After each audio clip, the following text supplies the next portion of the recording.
नमस्कार, मैं हूं पवन त्यागी। एक सेलिब्रिटी एल्विश यादव इन दिनों चर्चा में है। एल्विश यादव नाम इसलिए चर्चा में आया क्योंकि वो ओटीटी प्लेटफॉर्म पर जो बिग बॉस कार्यक्रम था उसमें वो सेलिब्रिटी था। लेकिन अभी हाल फिलहाल में नोएडा के अंदर एल्विश यादव को लेकर के चर्चा इसलिए हुई क्योंकि एक एनजीओ ने यह दावा कर दिया कि एल्विश यादव रेव पार्टियां कराता है और उस रेव पार्टियों में वो सांपों के जहर को बेचता है। इस मामले को लेकर सेक्टर 49 नोएडा में एक एफआईआर दर्ज कराई गई जिसमें एल्विश यादव का भी नाम था। इस मामले में तूल जब पकड़ा जब यह दावा किया जाने लगा कि पुलिस ने मौके पर रेड की और उस रेड में 9 सांपों को छुड़ाया गया, 20 ml वहां से जहर मिला। और अब इस मामले में यह भी दावा किया गया कि जो 6 आरोपी बनाए गए थे यानी जिनके नाम एफआईआर में थे वो एफआईआर भी मीडिया में और सोशल मीडिया पे लीक हुई। टीवी चैनल न्यूज चैनलों पर ब्रेकिंग न्यूज चलने लगी। अब इस मामले में ट्विस्ट जब आया कि जब नोएडा की पुलिस कमिश्नर लक्ष्मी सिंह ने जो संबंधित थाना के प्रभारी यानी एसएचओ हैं उनको लाइन हाजिर कर दिया है। जी हां, अपराध में कोताही बरतने और इस एल्विश यादव मामले में विवेचना ठीक ढंग से नहीं करने को लेकर यह आरोप लगा है। और सूत्रों के हवाले से यह खबर आई शाम होते होते कि सेक्टर 49 के थाना प्रभारी संतोष चौधरी को लाइन हाजिर कर दिया गया है। मैंने अपने सोर्सेज से पता लगाने की कोशिश की, जो नोएडा के पत्रकार मित्र हैं उन्होंने बताया कि ये जो एल्विश मामला है एल्विश यादव वाला, इसमें सबसे बड़ी बात यह है कि पहले ही दिन से जो लोकल पत्रकार हैं जब पुलिस से उन्होंने संपर्क किया तो पुलिस ने कहा कि देखिए ये जो एक संस्था है जो एनजीओ जो है उस एनजीओ ने ये पीपल फॉर एनिमल्स इस नाम की एक एनजीओ है, उसने एक एफआईआर कराई और उसने पुलिस को यह जानकारी दी कि एक रेव पार्टियां कराने वाला एक व्यक्ति है और उसमें उसका नाम बताया राहुल। तो राहुल एक पार्टी ऑर्गेनाइज करता है जिसमें सांप पाए जाते हैं, सांप का जहर बिकता है। एल्विश यादव से राहुल का संपर्क बताया गया और दावा यह किया गया कि हमने एल्विश से ही राहुल का नंबर लिया है, यानी हमने एल्विश से बात की और उसने कहा कि राहुल आपको सांप प्रोवाइड करा देगा। इसी तरह वो कहते हैं कि ये जो पूरा है रेव पार्टी और जहर के बेचने का कार्यक्रम ये एल्विश यादव चलाता है। और इसलिए पुलिस ने एफआईआर दर्ज की। मामले में जैसी जानकारी मिली एक बैंक्वेट हॉल के अंदर रेव पार्टी का करना ऑर्गेनाइज करने के लिए जाल बिछाया गया और उस जाल में जब देखा गया कि वहां सपेरे मिले उनको पकड़ लिया गया। तो 6 में से 5 लोगों को पकड़ लिया गया है जिसमें एक राहुल नाम का व्यक्ति भी बताया जा रहा है। अब इसमें ट्विस्ट क्या है या लाइन हाजिर एसएचओ को क्यों किया गया है ये तो पुलिस का महकमा है, वो बाद में पता लगेगा। लेकिन इस मामलों में जो सोर्स कह रहे हैं वो पहले ही दिन से नोएडा के कुछ लोगों ने क्या कहना है, मैंने भी इस मामले में बात की है। लोगों का कहना यह है कि इस मामले में एल्विश यादव का डायरेक्ट इन्वॉल्वमेंट है नहीं और दूसरा जिस तरह का मुद्दा बनाया गया है इस तरह का कोई मुद्दा नहीं है। एल्विश यादव के कुछ मित्र हैं जिनसे बातचीत के आधार पर यह पता लगा है कि उन्होंने ये बताया कि एल्विश यादव का एक वीडियो सामने आया था। वो इंस्टाग्राम पर उसने जो वीडियो डाली थी उसमें वो सांप गले में रखे हुए है और ऐसे कई ऐसे आर्टिस्ट हैं, फिल्मों में भी कई बार ऐसा होता है। लेकिन अब जब से ये चीजों पर रोक लगी है और ये हुआ है कि भाई वन्य जीव विभाग जो है वो ये देख रहा है कि कहीं भी इनके प्रति क्रूरता ना हो, तो फिल्मों में, टीवी सीरियल में, गानों में वन्य जीव के प्रयोग पर प्रतिबंध लगा दिया गया है। सांप और कोबरा ये एक खतरनाक कैटेगरी में आते हैं और इसको लेकर के तो दावा मेनका गांधी के द्वारा यह किया गया कि 7 साल तक की सजा है। अब इस मामले में ट्विस्ट जब आया कि मेनका गांधी से संपर्क में जो एनजीओ है जो मैंने नाम बताया people for animal, Maneka Gandhi कहती हैं कि हम सरकार में हैं लेकिन एनजीओ के सहारे से कई तरह की इस तरह की रेस्क्यू टीम काम करती है जो जानवरों के मामले में नजर रखती है। अब इन लोगों ने बताया कि मेनका गांधी को बताया कि इस तरह से एक सेलिब्रिटी है और वो सेलिब्रिटी सांपों का प्रयोग करता है और सांपों का प्रयोग रेव पार्टी के लिए किया जाता है। जबकि जो एल्विश यादव के मित्र हैं वो क्या बता रहे हैं, वो बता रहे हैं कि ये जो व्यक्ति है जो ये एनजीओ बताया जा रहा है पीपल फॉर एनिमल, इन्होंने संपर्क किया और इन्होंने संपर्क किया एल्विश से कि आपने जो वो गाने में सांप गले में डाल रखा है वो आप कहां से लाए, हमें भी बता दो। तो इसने ये बता दिया सीधे स्वभाव में, जो सपेरे हैं, जो सांपों का आप देखते हैं कि हम बचपन से देखते आए हैं कि सपेरा एक वर्ग होता है, एक मैं उसको कम्युनिटी कहूं क्या कहूं, कि जो सांपों को पकड़ लेते हैं जंगल से और फिर बीन बजा करके उनका नाच दिखाना, सांपों को दिखाना, और उसी से उनकी जीविका चलती है।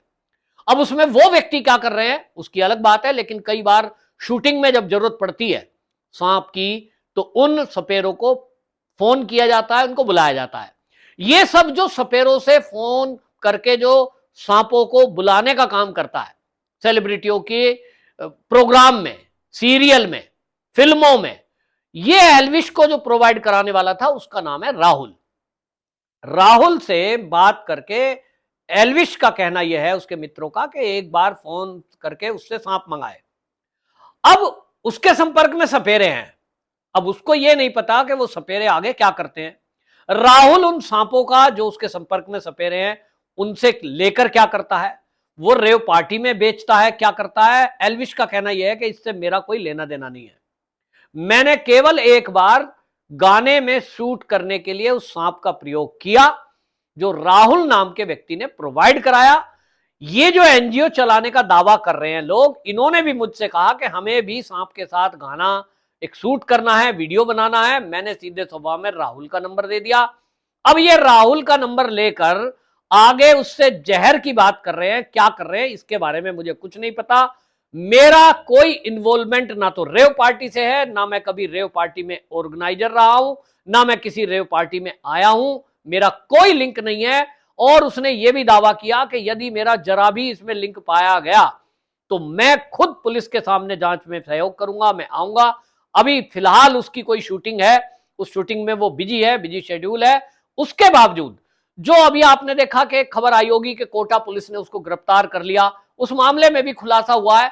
वहां आपको बता दूं कि जो राजस्थान के डीजीपी हैं उमेश मिश्रा, उन्होंने मीडिया को यह बताया कि हमारी पुलिस, क्योंकि चुनाव चल रहा है, हाईवे पर जो भी गाड़ी बाहरी नंबर की दिखाई देती है उसको रोका जाता है और सामान की तलाशी ली जाती है कि कहीं कोई असला या कैश चुनाव को प्रभावित करने के लिए तो नहीं ला रहा है। इसी कड़ी में जब हमने देखा कि बाहर के नंबर, यानी राजस्थान से बाहर के नंबर की गाड़ियां हैं, उनको रोका गया और उनको चेक किया गया, तो जब चेक कर रहे थे तो अब पूछताछ में ही पता लगा कि ये एल्विश यादव है। हमें लगा कि एल्विश यादव के नाम की तो न्यूज चल रही है और ये बताया जा रहा है कि उसके नाम एफआईआर दर्ज है नोएडा में 49 सेक्टर थाने में।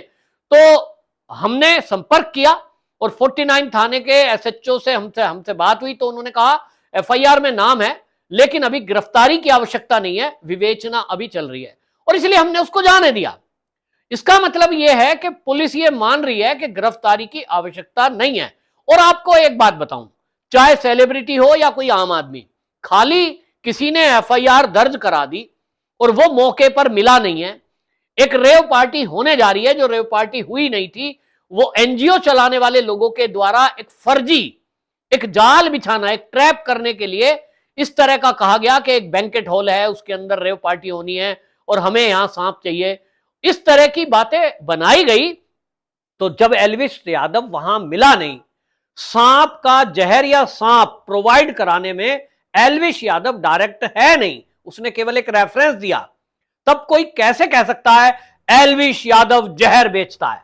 यह न्यूज कैसे बन गई, यह हेडलाइन कैसे बन गई? इसी को लेकर शंका पैदा होती है। और जिस तरह से इसमें एक टूल किट गैंग एक्टिव हुआ, उसमें देखा हमने कि कुछ ऐसे लोग जैसे स्वाति मालीवाल आम आदमी पार्टी की सदस्य रही है और दिल्ली जो है महिला आयोग की वो अध्यक्ष हैं, वो एक्टिव हुई। फिर इसमें कुछ ऐसे लोग एक्टिव हुए जो हमेशा हमने देखा है कि जो सनातनी और हिंदू विरोधी मानसिकता के लोग हैं वो उसमें एक्टिव हुए। तो एक शंका पैदा हुई कि आखिरकार इन लोगों को कैसे पता लगा एल्विश यादव का लिंक है कि नहीं है। दूसरी बात, जो ब्रेकिंग न्यूज कई चैनलों पर चल रही है, ये किस बिना पर इस तरह का शब्द इस्तेमाल करते हैं? ये मीडिया ट्रायल कैसे अचानक चलने लगा? मैं तो देखकर ताज्जुब हूं कि कई चैनल सीधा सीधा बोल रहे हैं एल्विश यादव जहर बेचता है, एल्विश यादव खतरनाक विदेशी रेव पार्टियों में खतरनाक खेल कर रहा है। इस तरह के शब्दों का आप कैसे इस्तेमाल करते हैं? एक व्यक्ति जो अभी हाल ही में अभी अपना जीवन जी रहा है और जवानी में कदम रखा है, अभी वो सेलिब्रिटी के रूप में फेमस ही हुआ है, और आप उसको डिफेम करने में लगे हैं जब तक उसके खिलाफ कोई पुख्ता ना तो सबूत है ना अभी जांच हुई है। ये मीडिया ट्रायल को लेकर के हमने देखा है कि कई बार ऐसा देखने के आया, और खासतौर पे कब, जब आप देखेंगे कि कोई हिंदू या सनातनी का नाम आ जाएगा, भारतीय जनता पार्टी का कहीं नाम आ जाएगा। हमने देखा है कि ये भारतीय जनता पार्टी के विरुद्ध एक फोबिया है, एक हिंदू फोबिया है। और मैंने देखा है कि मीडिया में आप देख लीजिए, भारतीय जनता पार्टी शासित राज्य में कहीं भी कोई एक चींटी मर जाए वो ब्रेकिंग न्यूज चलने लगती है। दिल्ली के बराबर में राजस्थान है, वहां रेप पर नंबर 1 है वो, उस पर कोई चर्चा नहीं करता कि वहां रेप की घटनाएं लगातार हो रही हैं या क्या क्या हो रहा है।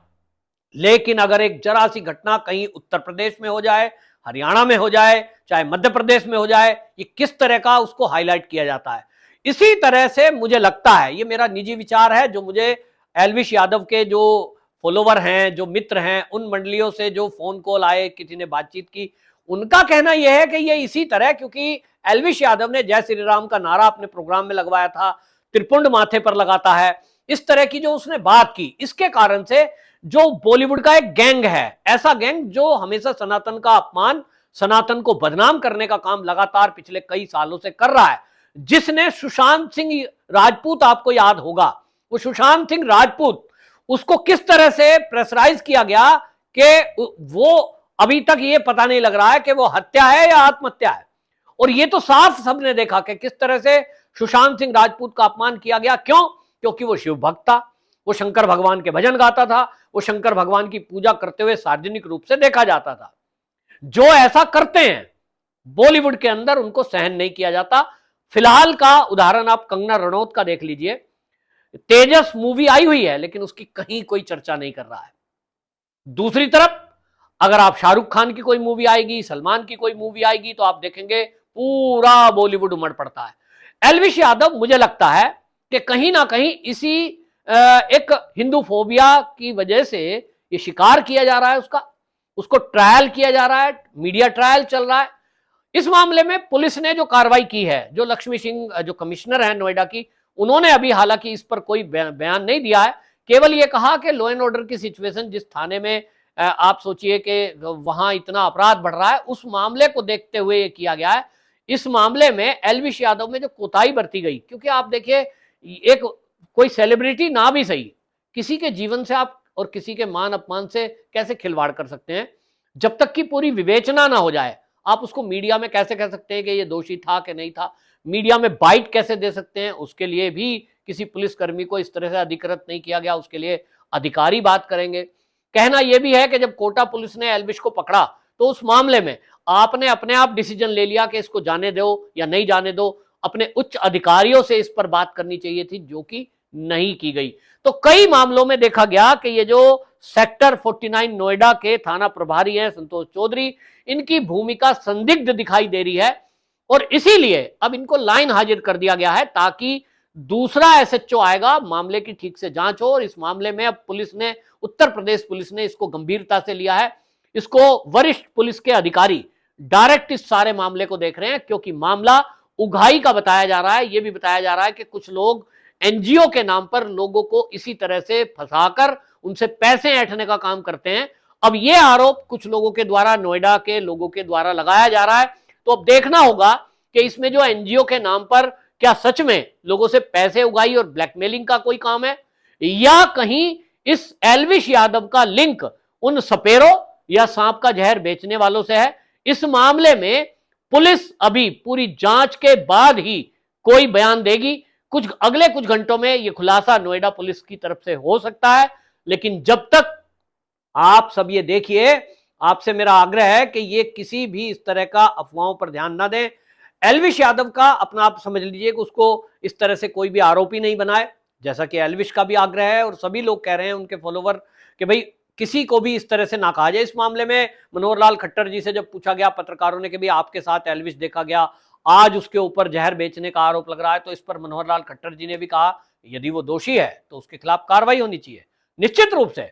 यदि वो निर्दोष है तो तब तक उसका नाम बदनाम ना किया जाए, ये मेरा कहना है। आपकी क्या राय है? कमेंट बॉक्स में जरूर बताएं। वंदे मातरम।